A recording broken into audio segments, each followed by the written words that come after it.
경찰 신변 보호를 받는 여성을 살해한 김병찬은 피해 여성을 흉기로 위협해 감금하는 등 5달 동안 집요하게 스토킹해온 것으로 드러났습니다. 피해 여성은 경찰에 수차례 도움을 요청했지만 경찰은 신고가 보복범죄로 이어지는 걸 막지 못했습니다. 홍민기 기자가 취재했습니다. 스토킹 살인 피의자 김병찬이 서울 남대문 경찰서 유치장을 나와 취재진 앞에 섰습니다. 신상이 공개됐지만 마스크 벗기를 거부했고 살해 동기가 무엇인지 등 질문엔 죄송하다는 말만 되풀이했습니다. 혹시 피해자는 유족분께 하실 말씀 없으세요? 정말 죄송합니다. 장기간 피해자 스토킹한 이유가 뭔가요? 죄송합니다. 경찰은 김병찬에게 스토킹 처벌법 위반, 특수 협박 등 모두 8개 혐의를 적용해 검찰에 넘겼습니다. 특히 피해 여성 A씨에게 보복하기 위해 범행을 미리 계획한 것으로 보고 일반 살인죄보다 형량이 높은 보복살인 혐의를 적용했습니다.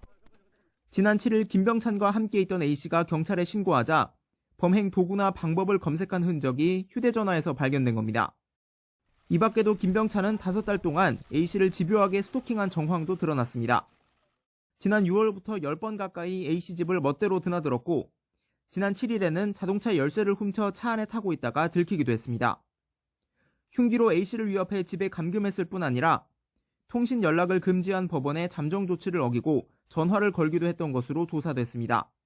극심한 공포에 시달린 A씨는 5번이나 스토킹 피해를 신고했지만 경찰은 범행을 막지 못했습니다.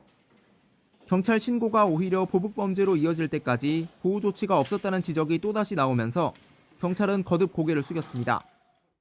남구준 경찰청 국가수사본부장은 실질적 분리 조치를 신속하게 하지 못해 안타깝다며 실책을 인정했습니다.